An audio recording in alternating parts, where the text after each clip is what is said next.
Hello friends, நல்லா இருக்கீங்களா? இப்போ நம்ம வாழைக்காய் பஜ்ஜி தாங்க போட போகிறோம். அதுக்கு நான் ஒரு வாழைக்காய் எடுத்துக்கிட்டேன், 200 கிராம் பஜ்ஜி மாவு எடுத்துக்கிட்டேன். வாங்க ஃபஸ்ட்டு வாழைக்காயை கழுவிட்டு சீவி வச்சுக்குவோம்.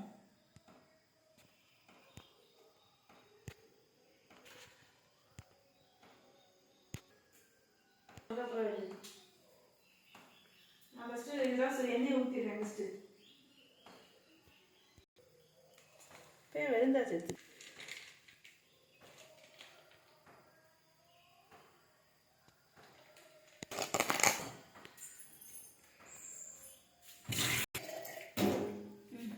அங்கே போ, எடுக்காம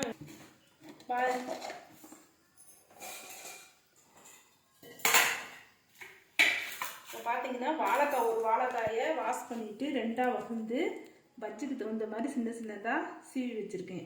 இப்போ கடாயில் காய்ச்சி சூடு ஏறிடுச்சு. இப்போ எண்ணெய் பஜ்ஜிக்கு போட்டு எடுக்கிற மாதிரி தகுந்த மாதிரி கொஞ்சமாக ஊற்றிக்கணும்.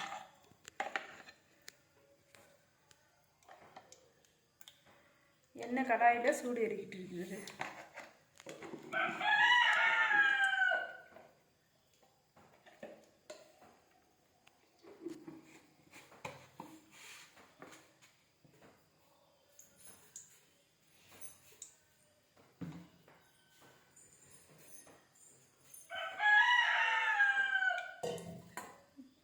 பார்த்தீங்கன்னா ஒரு கிண்ணத்தில் பஜ்ஜி மாவை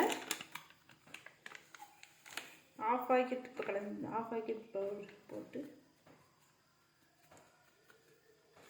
கலந்துக்கணும். இப்போ எல்லாமே கொட்டினா வேஸ்ட் ஆகிடும். நான் ஒரு வாழைக்காய் தான் சீவி வச்சுருக்கேன். அதுக்கு தகுந்த மாதிரி மாவு 200 கிராம் பாக்கெட் வாங்கி அதில் பாதி அளவு கொட்டியிருக்கேன்.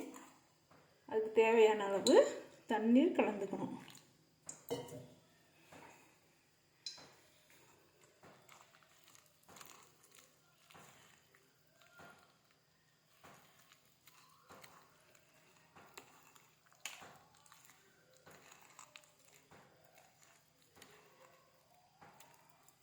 நல்லா கட்டி இல்லாமல் நல்லா பிணைஞ்சி விட்டுருணும். ரொம்ப தண்ணியாக இருக்கக்கூடாது. இப்போ பார்த்தீங்கன்னா பஜ்ஜி மாவை கரைச்சி வச்சாச்சு. இங்கே பார்த்தீங்கன்னா காய்ச்சியில் எண்ணெய் சூடு ஏறிக்கிட்டு இருக்கு.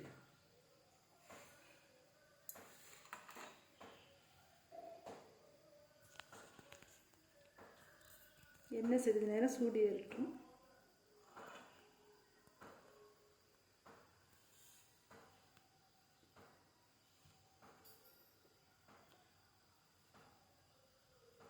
கடாயில் பார்த்தீங்கன்னா எண்ணெய் சூடு ஏறிக்கிட்டே இருக்குது. நல்லா சூடு ஏறினதுக்கப்புறம் தான் போடணும். அப்படியே போட்டால் உங்களுக்கு பஜ்ஜி உப்பி வராது. இருக்கு இப்போ சூடு ஏறிடுச்சு. பார்த்தீங்கன்னா வாழைக்காயை இதில் போட்டு நினச்சி போட்டுக்கணும்.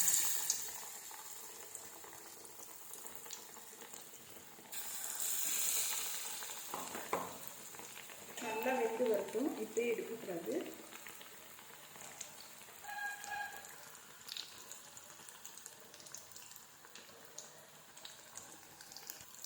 இப்போ பார்த்தீங்கன்னா ஒரு சைடு வெந்துருச்சு. அதை திருப்பி போட்டுப்போம். எண்ணெய் சூடு எண்ணதுக்கப்புறம் போட்டால் தான் பஜ்ஜி உங்களுக்கு உப்பி வரும். இது யாரும் லேஸ்னு வச்சுட்டா உங்களுக்கு ஈஸியாக மாவாட்டிக்கிட்டு இப்போ வடை போட்டுக்கிட்டு டைம் இருக்காத நேரத்தில் இந்த மாதிரி பஜ்ஜி மாவு வாங்கி வச்சுக்கிட்டிங்கன்னா வீட்டில் இருக்க வாழைக்காயை வச்சு உடனடியாக பஜ்ஜி செஞ்சு கொடுத்துடலாம் ஃப்ரெண்ட்ஸ். இப்போ பார்த்தீங்கன்னா வாழைக்காய் இன்னொரு சைடு திருப்பி போட்டு நல்லா வெந்துக்கிட்டு இருக்கு. மேலே பார்த்தீங்கன்னா இந்த சைடு திருப்பி போட்ட சைடு ப்ரௌன் கலராக மாறிடுச்சு. திருப்பி போட்டதுக்கப்புறம் கொஞ்சம் நேரம் இருக்கட்டும். அது உள்ளுக்கு உள்ள வாழைக்காய் நல்லா வேகணும். இப்போ பார்த்தீங்கன்னா வெந்துருச்சு.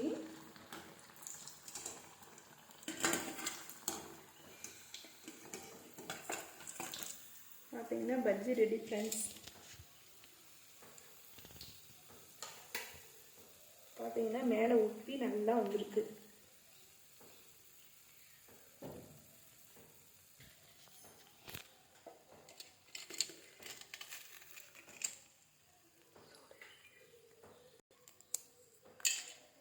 இந்த வீடியோ உங்களுக்கு பிடிச்சிருந்தா லைக் பண்ணுங்கள், ஷேர் பண்ணுங்கள், சப்ஸ்கிரைப் பண்ணுங்கள்.